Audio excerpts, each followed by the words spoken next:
जो भारतीय जनता पार्टी के नेता हैं, मंत्री हैं, विधायक हैं, इनके सहयोगी दलों के विधायक हैं, वो जिस प्रकार की बयानबाजी कर रहे हैं उसके विरोध में हम यहां उपस्थित हुए। एक व्यक्ति कहता है कि राहुल गांधी जी की जुबान काट दो, एक कहता है उनकी जुबान को जला दो, एक कहता है मैं 11 लाख का इनाम दूंगा, एक उनके मर्डर करने की धमकी देता है। ये देश के अंदर क्या हो रहा है? राहुल गांधी जी ने तो इसके खिलाफ कुछ नहीं कहा, और एक तरफ देश का प्रधानमंत्री जो ये बोलता है कि कुछ लोग मुझे मारना चाहते हैं। कौन मारना चाहता है वो तो आपने आज तक बताया नहीं।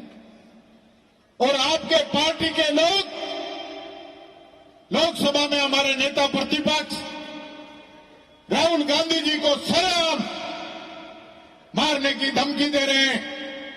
उसके लिए आपके पास एक शब्द नहीं है। न प्रधानमंत्री बोलता है, न गृह मंत्री बोलता है, और ये बोलेंगे भी नहीं, क्योंकि जो बोलने वाले लोग हैं ये भारतीय जनता पार्टी के गुर्गे हैं। इनकी हिम्मत नहीं है कि राहुल गांधी जी के सामने आ जाएं, जबान चला सकते हैं।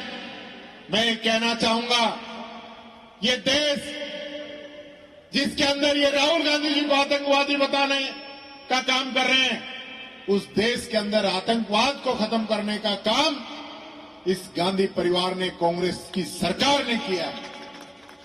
चाहे सरदार बेअंत सिंह हो, आज रंधावा जी आए थे कल, वो कह रहे थे पिट्टू बोलने से पहले सोच, जिस आतंकवाद की बात कर रहे हैं उस समय तुम्हारे पिताजी मंत्री थे, उसके बाद वो कांग्रेस के प्रदेश अध्यक्ष रहे दादाजी, और उसके बाद वो मुख्यमंत्री रहे पंजाब के।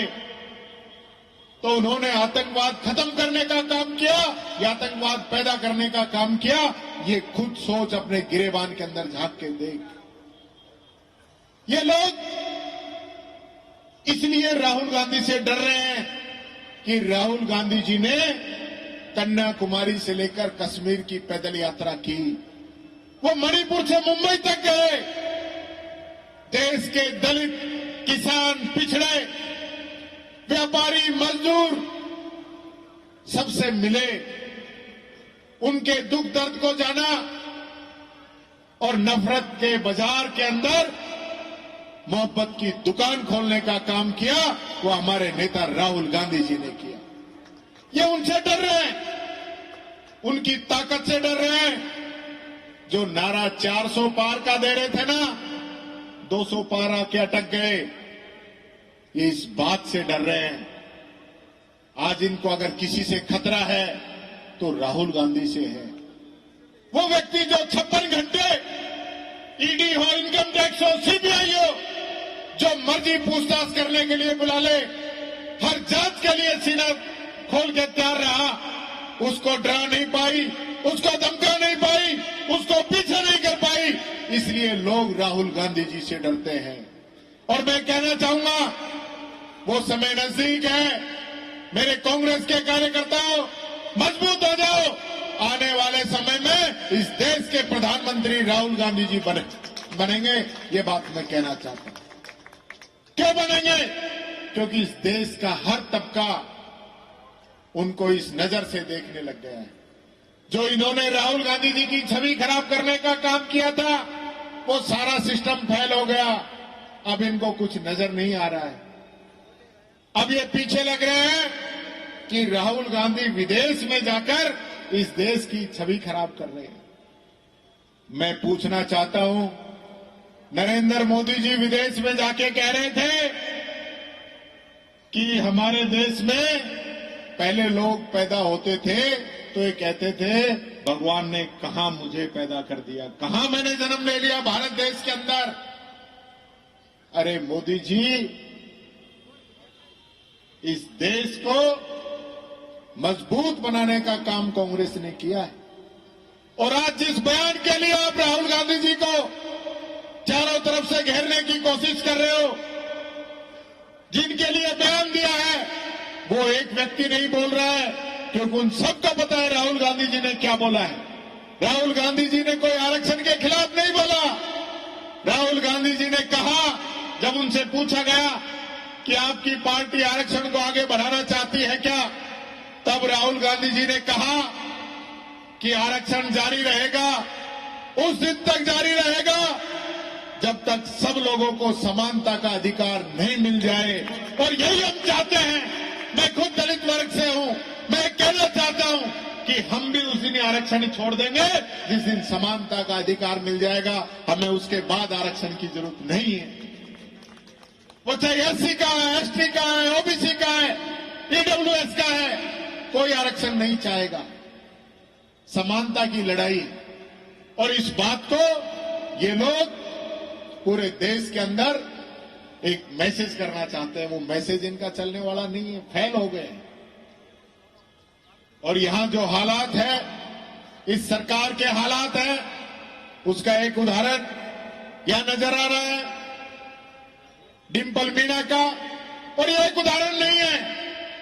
रोजाना राजस्थान के अंदर 19 महिलाओं के साथ रोजाना रेप होता है, बलात्कार होता है राजस्थान के अंदर, जिसके अंदर दलित भी है और छोटी छोटी बच्चियां भी जिसके अंदर हैं।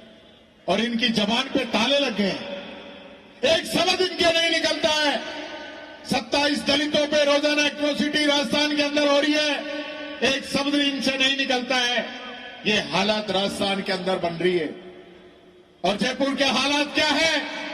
सारे रास्ते, सारी सड़कें, सारे नाले सब बंद पड़े हैं।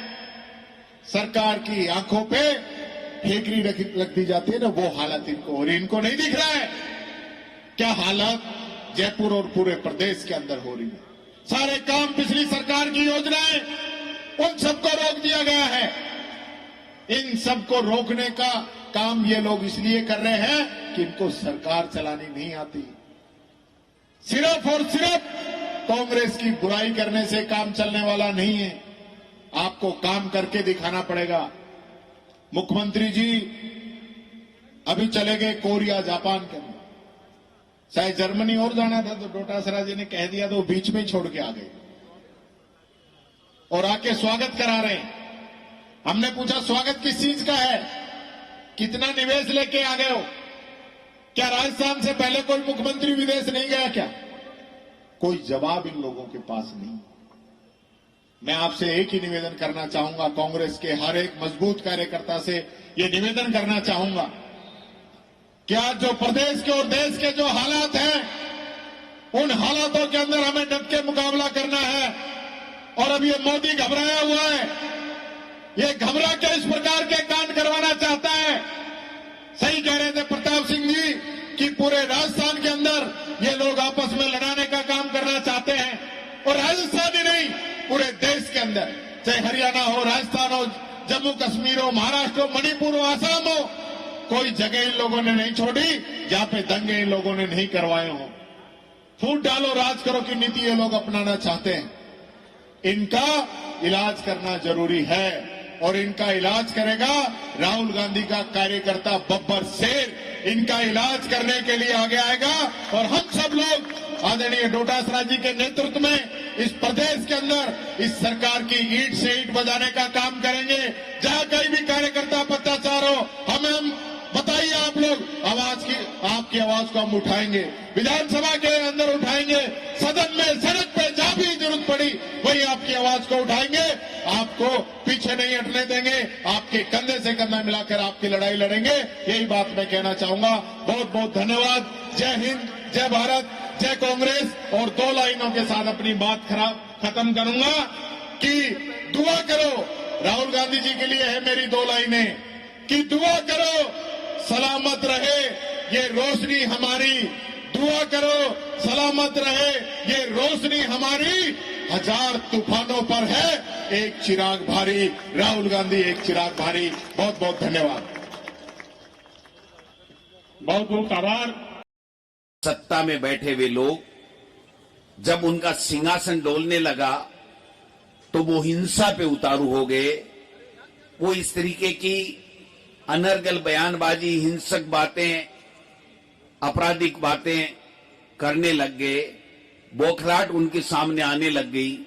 देश में नफरत फैलाने के लिए, उन्माद फैलाने के लिए, दंगे फैलाने के लिए तरह तरह के कारनामे वो करने लग गए हैं। इसलिए हमें जनता के बीच में जाकर के उनको चेताना पड़ेगा कि बौखलाहट से काम नहीं चलेगा।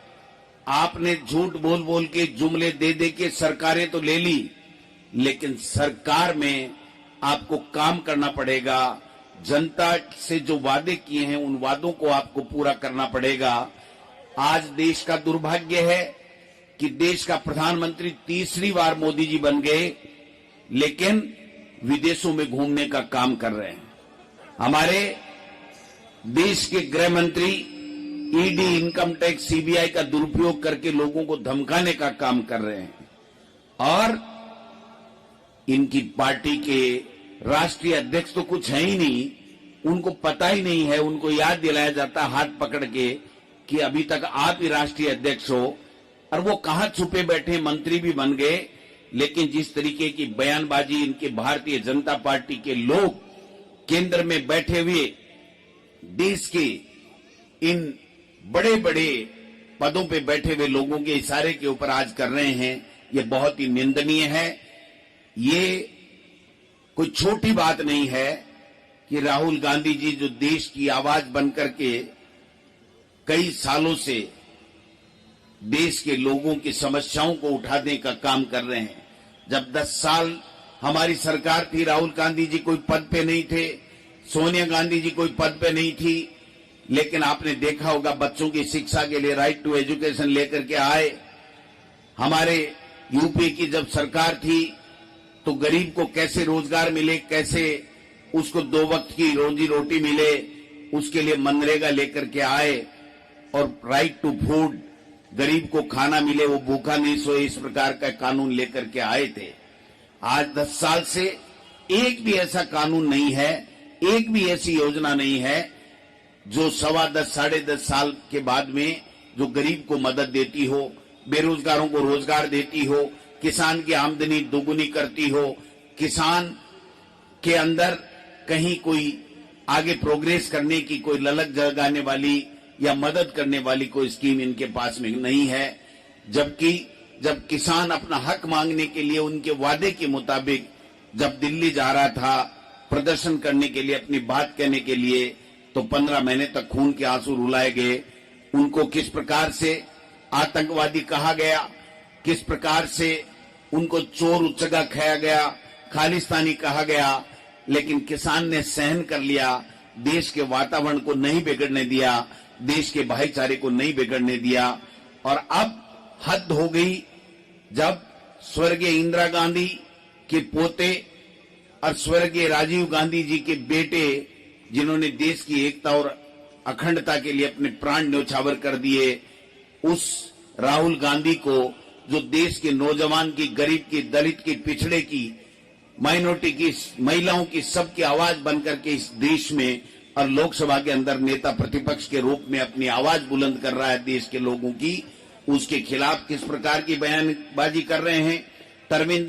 तरविंदर सिंह मारवा जो दिल्ली का नेता है, वो ये कहता है कि राहुल गांधी तेरा वो हस्न होगा जो तेरी दादी का हुआ। इससे बड़ी शर्म की कोई बात हो नहीं सकती है। मैं समझता हूं कि रणवीर बिट्टू, बेन सिंह जी का पोता, जिन्होंने पूरी उम्र कांग्रेस को वहां पर विभिन्न पदों के ऊपर बैठे रहे, कांग्रेस को अपनी मां कहते रहे, 3 बार ये भी एमपी बना, कांग्रेस को मां कहता रहा, राहुल गांधी जी को अपना नेता मानने वाला व्यक्ति आज इतने नीचे उतर गया कि राहुल गांधी को आतंकी कह रहा है। मैं समझता हूं इससे बड़ी शर्म की बात कोई हो नहीं सकती। उत्तर प्रदेश में रघुराज सिंह मंत्री है, वो राहुल गांधी को आतंकी नंबर 1 कह रहा है। संजय गायकवाड़ जो एमएलए है सिंधे गुट का, वो ये कह रहा है राहुल गांधी की जीप को काट के लाने वाले को 11 लाख रुपए का इनाम दूंगा। ये क्या है? मैं मीडिया के बंधुओं से पूछना चाहता हूं, हमारा सर्व का धर्म बनता है कि ये 36 कौम भाईचारे के साथ में इस देश में अमन चैन कायम रहे, प्रोग्रेस करें, अपने बच्चों को पढ़ाएं, अपने परिवार को और ऊंचाइयां पे जाने के लिए अच्छी अच्छी शिक्षा दें, उसके लिए सरकारें बनाई जाती हैं। आज सरकार में बैठा हुआ एक भी व्यक्ति ने, भारतीय जनता पार्टी के एक भी व्यक्ति ने, चाहे वो केंद्र का हो चाहे वो राज्यों का हो, एक भी व्यक्ति ने इन बयानों की निंदा नहीं की है। इसका मतलब साफ है कि इनके इरादे नेक नहीं है। इनका एक ही इरादा है कि अब तीसरी बार जैसे तैसे बन तो गए, लेकिन 5 साल ये सरकार चलने वाली नहीं है। ये सरकार बीच में जाने वाली है। इस देश में किसी तरीके से नफरत फैलाओ, देश में दंगे फैलाओ और भाई को भाई से लड़ाओ और इस प्रकार के बयानबाजी और इस प्रकार के कुकृत्य करो, जिससे देश में अफरा तफरी का माहौल हो जाए और कोई हल्ले गुल्ले के अंदर इस तरीके का कानून पारित कर लें या इमरजेंसी लगा करके ये देश पे कब्जा करना चाहते हैं। आज जनता मोदी जी को नहीं चाहती है। मोदी जी ने 400 पार का नारा दिया, आपने देखा होगा बहुमत नहीं ले पाए। हमारे यहाँ मुख्यमंत्री जी बार बार बोलते थे दिल्ली से पर्ची के मुताबिक 25 में से 25 आएंगी, 5 लाख से सब जीतेंगे। अब मुख्यमंत्री जी को कोई पूछे कि वो 11 गायब कहां हो गए? आप तो 25 और 5-5 लाख से आ रहे थे, एक भी 5 लाख से नहीं जीता और 11 मोरिये इनके भूल गए, इनको पता ही नहीं चला कब बोले। इसलिए मैं कहना चाहता हूं, मेरे नेताओं से आग्रह करना चाहता हूं, कोई मेरे से उम्र में वरिष्ठ हैं, जिम्मेदारी एक अलग बात है। मुझे जो जिम्मेदारी दी गई है मैं ईमानदारी के साथ निर्वहन करूं, ये मेरा धर्म है, मेरा फर्ज है, ये मेरे कांग्रेस का जो संविधान है वो मुझे कहता है। लेकिन मैं ये नहीं मानता, मैं ये मानता हूं कि जो हमारे वरिष्ठ लोग हैं उनको अनुभव ज्यादा है, उन्होंने पूरे देश और दुनिया को देखा है, उन्होंने आजादी की लड़ाई को भी देखा है। देखा नहीं तो अपने माँ बाप से, अपने दादा दादी से सुना है कि किस प्रकार अंग्रेजों की गुलामी से हमारा देश मुक्त हुआ, आजाद हुआ, किस तरह की विचारधारा के लोग उस अंग्रेजों का साथ देते थे, उनकी मुखबरी करने का काम करते थे। और मैं समझता हूं कि आज वापस वो की वो परिस्थितियां लाना चाहते हैं। इनके एमपी महात्मा गांधी की बड़ाई नहीं करते हैं, ये नाथूराम गोडसे की बड़ाई करने वाले लोग हैं, क्योंकि ये नाथूराम गोडसे की विचारधारा को मानने वाले लोग हैं। आज देश का प्रधानमंत्री किस प्रकार से लोकसभा के अंदर हमारे नेताओं का मखौल उड़ाने का काम करता है, मैं समझता हूं कि इससे बड़ी शर्म की कोई बात नहीं हो सकती कि मिमिक्री, जिसकी मिमिक्री के लिए धनखड़ साहब इतने आहत हो गए कि कुर्सी छोड़ने पे उतारू हो गए। छोड़ी नहीं जाती भाई साहब, कुर्सी नहीं छोड़ी जाती। और आजकल तो एक काम और करने लगे धनखड़ साहब, ये संविधान की पोस्ट पे बैठे हैं, लेकिन धनखड़ साहब मैं कहना चाहता हूं, आपकी फोटो बीजेपी के नेताओं के साथ में नहीं आनी चाहिए। आपके बयान इस तरह के नहीं होने चाहिए कि भारतीय जनता पार्टी के लोगों की आप बड़ाई करने के लिए आप उपराष्ट्रपति नहीं बने हो। देश के संविधान की पोस्ट है। कल मैं उनकी एक पोस्ट सुन रहा था, वो ये कह रहे थे मनोहर लाल खट्टर ने वहां पर ईमानदारी से वहां पर भर्तियां करा दी और पहले तो चोरी से भर्तियां होती थी। धनखड़ साहब, आप उस कांग्रेस से गए हुए हो, आप भूल गए। इतना भी इस पद की गरिमा को मत तार तार करो कि लोग हंसने लगे कि ये क्या हो गया, इनको क्या कहने लग गए। ये जिस कांग्रेस को आप मां कहते थे, उस कांग्रेस के नेताओं के लिए इस तरह की बयान देकर के आप संविधान की कहना चाहता हूं मेरे भाइयों, ये यहां रुकने वाली बात नहीं है। हमारे एमपी साहब हरीश मीणा जी भी आए हैं लोकसभा के अंदर, 11 एमपी हमारे, इनकी छकड़ी बुलाने का काम कर रहे हैं। इनके समझ में नहीं आ रहा है ये राजस्थान में हुआ क्या, और इनके समझ में भी नहीं आएगा। भाई साहब, जो आदमी लिख के भी सही नहीं बोलता, इस गांधी परिवार से इतना प्यार करती है कि ये जो जिस तरीके की बकवास और रणवीर बिट्टू क्या समझ रखा है। लेकिन ये बवाल फूटने वाला है, ये गुब्बारा फूटने वाला है। आप इनको रोक लीजिए। नहीं, रोकना हमको आता है। ये देश की जनता इस गांधी परिवार से इतना प्यार करती है कि ये जो जिस तरीके की बकवास और बेहुदी टिप्पणियां और बकवास करते हैं, ये गाली की भाषा की बात करते हैं, इनको राजस्थान में नहीं हिंदुस्तान में कहीं घुसने नहीं दिया जाएगा, ये याद रखने की बात है। और भाई रविंदर बिट्टू आना राजस्थान, राज्यसभा का मेंबर है ना, तो आके बताना, यहाँ तेरे को बताते हैं कि कौन आतंकवादी है और कौन आतंकवादी नहीं है। जिसका खाया उसी के लिए तू गालियां दे रहा है। इस राहुल गांधी ने तेरे को 3 बार एमपी बनाया और उसके बाद में तू इस तरीके की बात करता है। हमने निर्विरोध यहां से राज्यसभा मेंबर बनाया कि ठीक है, प्रजातंत्र है, बहुमत भारतीय जनता पार्टी का है, जिसको ये बहुमत में उम्मीदवार करते हैं वो उम्मीदवार को हम समर्थन करेंगे। वरना अगर ये बयान तूने पहले दिया होता तो छट्टी का दूध याद दिला देते मिस्टर रणवीर बिट्टू। क्या समझ रखा है? इसलिए मैं नेताओं से आग्रह करना चाहता हूं, लोगों के बीच में निकल जाइए। अपने अकेले से काम नहीं चलेगा, जनता को साथ लेना पड़ेगा। जनता साथ देने के लिए तैयार खड़ी है। कल और परसों जिलों के अंदर प्रदर्शन कीजिए, फिर ब्लॉकों में करेंगे।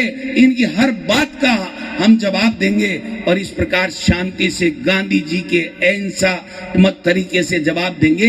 हम इस तरीके की ओछी हरकतें करने वाले लोग नहीं। कोई कांग्रेस में डरने वाला नहीं है, और जो डर रहा है ना, वो कल जाता आज ही कांग्रेस से छुट्टी ले सकता है और भारतीय जनता पार्टी में जाकर के इन भारतीय जनता पार्टी के लोगों की चप्पलें उठा सकता है। हमें किसी से कोई परहेज नहीं है। इसलिए कांग्रेस के व्यक्ति जब राहुल गांधी के खिलाफ इस तरह की टिप्पणी करते हैं, जिसकी दादी और जिसके पिता शहीद हो गए देश की एकता अखंडता के लिए, अगर हमारे कांग्रेस के कार्यकर्ताओं का आज भी खून नहीं खोलेगा तो फिर कब खोलेगा? मैं कहना चाहता हूं, इनकी दादागिरी, इनकी जो तानाशाही मिटाने के लिए हमको खड़ा होना पड़ेगा। और मैं आपको कह रहा हूं, गोविंद डोटासरा एनी टाइम इनके तानाशाही का जवाब देने के लिए तैयार खड़ा है। इनमें ताकत है, उतनी कर ले। और मैं इसलिए खड़ा हूं कि मेरे साथ मेरा राजस्थान का कांग्रेस का नेता और कार्यकर्ता कंधे से कंधे मिला करके इस न्याय की लड़ाई लड़ने के लिए तैयार है। मैं कल परसों कोटा में भी कह के आया था, मुकदमा दर्ज कर दिया। क्या कर लिया मुकदमा दर्ज? गोविंद डोटासरा तो यही है, गिरफ्तार करके बताओ तुम्हारी औकात है तो इस सरकार में। कभी कहते हैं सीएमओ में साजिशें रच रही है, कोई झूठा साझा मुकदमा कर दो तुम्हारी औकात है तो। झूठे मुकदमे से डरा कौन है? ये अंग्रेजों ने भी यही काम किया था, झूठे मुकदमे किए थे, उल्टे पैर जाते मिले। और इस देश को हमारे महापुरुषों ने, हमारे शहीदों ने आजाद कराया था। गोविंद डोटासरा बलिदान होने को तैयार है, लेकिन कांग्रेस के कार्यकर्ता की तरफ आंख नहीं उठाने देगा। निश्चित रहने की जरूरत है, कोई निश्चित। ये मेरे से डुप्लीकेट बातें नहीं होती, गोलमाल बातें जिसमें बीजेपी की बुराई नहीं हो और अपना काम भी निकल जाए। भाषण का ऐसा करने की आवश्यकता नहीं है। तमाम लोगों से आग्रह करना चाहता हूं, जब बीजेपी की कमी है तो कमी कहो। अगर कोई भारतीय जनता पार्टी चाहे केंद्र की करे चाहे राज्य की करे, अगर कोई जनहित का अच्छा काम करे तो कांग्रेस पार्टी की तरफ से प्रदेश अध्यक्ष कह रहा है, उसकी खुली प्रशंसा करो कि आपने ये अच्छा काम किया, ये जनता के लिए काम किया है। तब तो कोई बात होती है। सारे दिन एक ही बात, मंत्री, मुख्यमंत्री, एमएलए, किसी से पूछ लो बीजेपी कैसे, हमारी चलती नहीं। अरे मुख्यमंत्री भी यही कह रहा है, मंत्री भी यही कह रहा है, एमएलए भी यही कह रहा है, तो फिर चला किसकी रेट? चला कौन रहा है ये तो बताओ कम से कम। ऐसा गया बीता राज मैंने तो आंखों से देखा नहीं। 60 साल का हो गया। भाजपा का राज भी रहा है, कांग्रेस का राज भी रहा है, भैरों सिंह जी ने भी शासन किया है, लेकिन कोई मजाल, जो अच्छे काम होते थे हमारे नेता कहते थे अच्छा काम हुआ है। ये घनश्याम तिवारी जी है ना, इन्होंने विधानसभा में एक बार कहा था कि मुख्यमंत्री निःशुल्क योजना अच्छी है, बीजेपी वाले पीछे पड़ गए और अब तो पता नहीं उनको भी क्या हो गया, वही सुर में सुर मिलाने लग गए। ये दिल्ली में कोई मोदी जी गोड़ का शरबत पिला रहे हैं क्या कि इस तरीके से जाते ही वो आदमी भी वैसी ही बातें करने लग जाता है?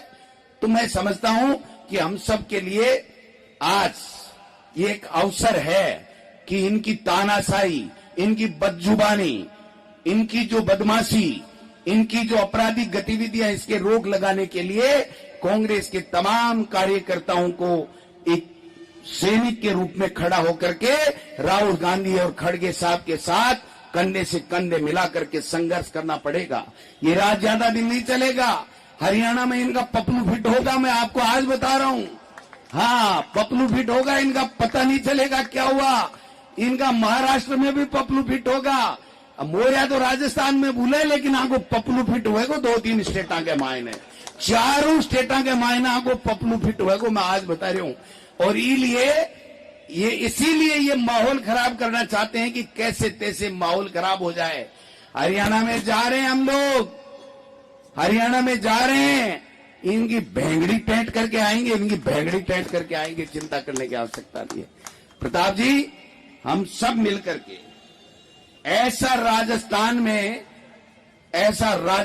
में घनघोर संघर्ष पैदा कर देंगे कि राजस्थान की पर्ची फिर इनको बदलनी पड़ेगी, पर्ची फिर इनको बदलनी पड़ेगी। मैंने कहा था, किरोड़ी जी जो मेरे साडू हैं उनको मैंने कहा, टेलीफोन तो नहीं किया, इनडायरेक्ट भी कहा मैं कि वो थाट से को नहीं बदला आप पर्ची तो कांग्रेस वाला ही बदलेगा।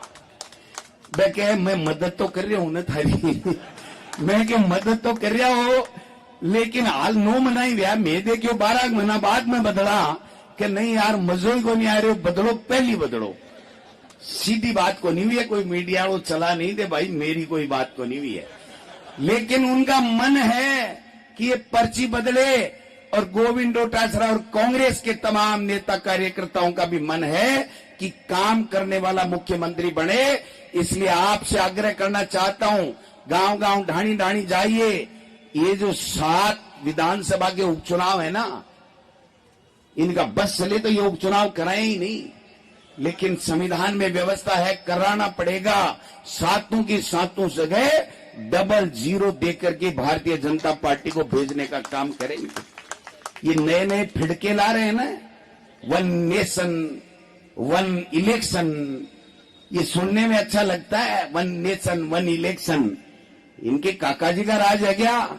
इस संविधान ने 400 पार से 240 में समेट दिया, और ये 1 नेशन 1 इलेक्शन तुमको सत्ता से 5 साल पहले केंद्र की सत्ता से दूर करेगा।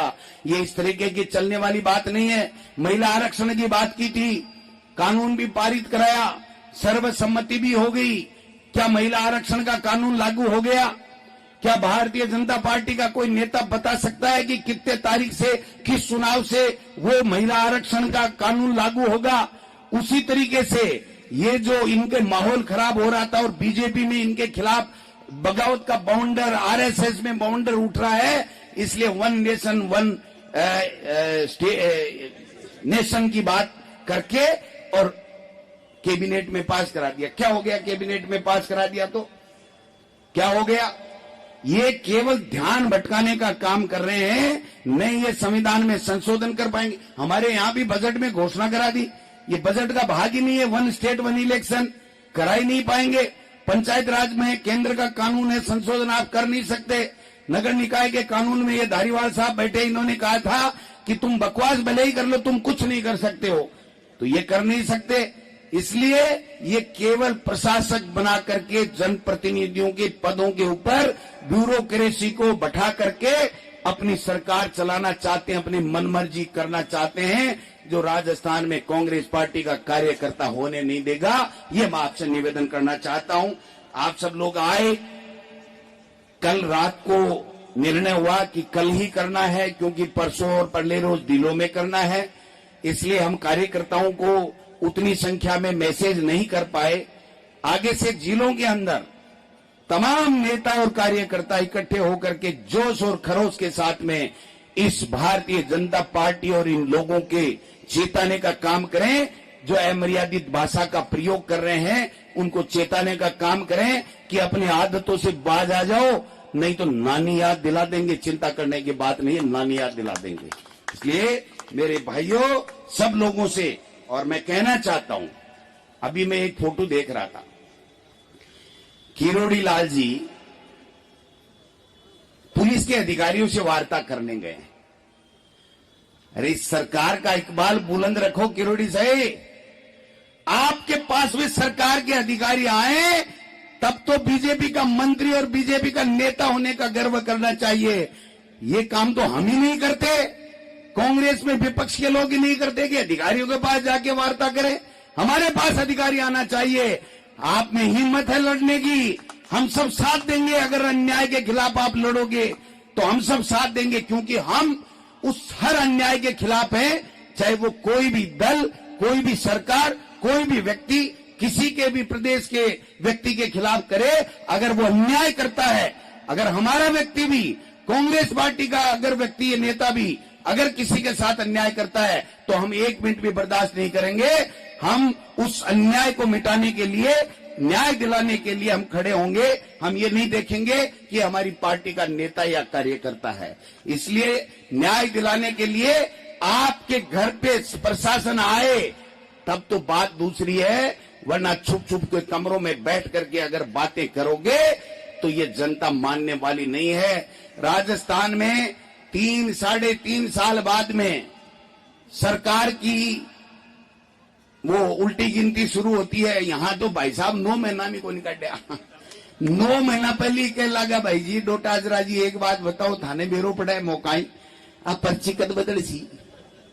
मैं क्यों मन के बेरो पर्ची काटी जगह जाना है कि ना थाने क्यों नहीं तो बेरो नहीं थे यहाँ कोनी को पर्ची बदल सी। मैं क्या भाई लखना से बेरो पड़ा है कि पर्ची बदल सी।